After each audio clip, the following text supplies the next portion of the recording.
What's up, YouTubers? Today we're going to take a quick look at the CJRB Crag. This is part of Artisan Cutlery's budget line, CJRB, and this particular one is a pocket cleaver, if you will. I guess they call it a modified sheep's foot blade there. It does have a forward choil, but that is not necessarily usable for your finger. I think it's just principally for generous sharpening choil.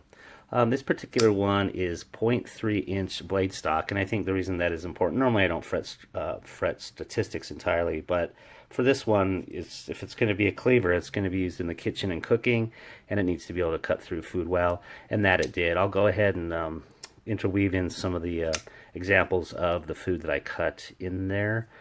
Ooh, Brussels sprouts, mushrooms, oh, asparagus, bacon, yeah, garlic, ooh, roasted peppers, roasted onions, sausage, spicy, into a delicious dish. I made an entire meal out of this, actually sausage and pepper bake, and it did work, but we'll talk about some of the cons on when I experienced that particular thing. This is a 4.9-ounce honker. Does not sit particularly well in the pocket. That's one of the cons. We'll get back around to that. It was $45 exclusively at Knife Center in this beautiful burlap micarta. It is very beautiful, this one, especially the red pivot collar accents there is really nice. And actually the micarta did great in terms of like absorbing an oil and not losing any stickiness or whatever when I use this in the kitchen. I use it on a lot of greasy food, well, specifically a lot of sausage that I cut up. This is, as far as a comparison knife goes, the only one I have is the only other pocket cleaver, and the only one I'm ever going to have, in addition to this one, is the Kaiser Vanguard Sheepdog. This particular one I already did a full review on. I'll link that down below in case you want to take a look at another pocket cleaver option. This one is done in CTS BD1N steel, and actually does cost about double the price in micarta, so that one's about, I think, 90 bucks or so.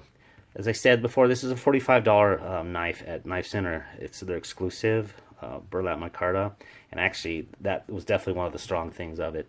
We'll jump right into the pros, and this is definitely a very fidget-friendly knife. You know, you can sit there and flick it all day long, but it's beyond that, it's kind of vanilla in terms of the shape. I guess they do have kind of a nice little swedge on the top there. The D2 steel actually had fantastic edge retention and came screaming sharp out of the box. So I was really able to just go right at all the veggies and then the meat that I cut. This particular model I think is actually very beautiful with that red pivot collar there. It just looks really nice. So in terms of a user, it's kind of nice, and it has a functional deep carry pocket clip up there. In terms of the cons, I think it is definitely a little bit large in the pocket, a little bit heavy in the hand, heavier than it needed to be, I think, but they did go with some fairly beefy liners there. So I don't entirely dislike that, but it's not like I'm going to really need super strong liners because I'm going to be, you know, stabbing into something. Just don't need that particularly. They could have, I think, thinned that out, that particular thing.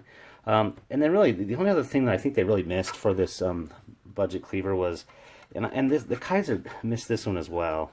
The edge just does not give you a full cutting board, or not a full cutting board, but a full length of knife. In fact, this one only gives you literally about an inch and a half maybe of actual blade before your flipper is going to basically run you out of room there. So you had to end up cutting things and then basically drawing it across versus using it as a chopper, as one would think, I guess in this motion would be easier to see. And again, you know, the Vanguard, this isn't about that. I have that separate one, but again, this one goes half the blade, and this particular one just goes about maybe a third of that blade.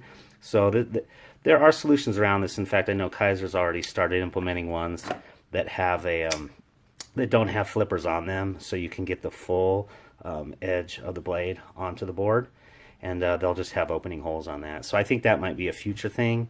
I don't know if the introduction of the new recoil lock version of this, newer I should say, doesn't seem to change that. They seem to keep the same flipper tab on it. So that's really kind of the big negative. If you're going to play in the kitchen with the big boys, you're going to need to be able to show a little bit more edge on there. You know, overall, really the question for me isn't, you know, did this work as a little pocket cleaver? It did work, but you know, it's inexpensive. It's up to the task. It had good blade steel. It really didn't have any problems with any corrosion or anything. I just ran it through some hot water and washed off the edge.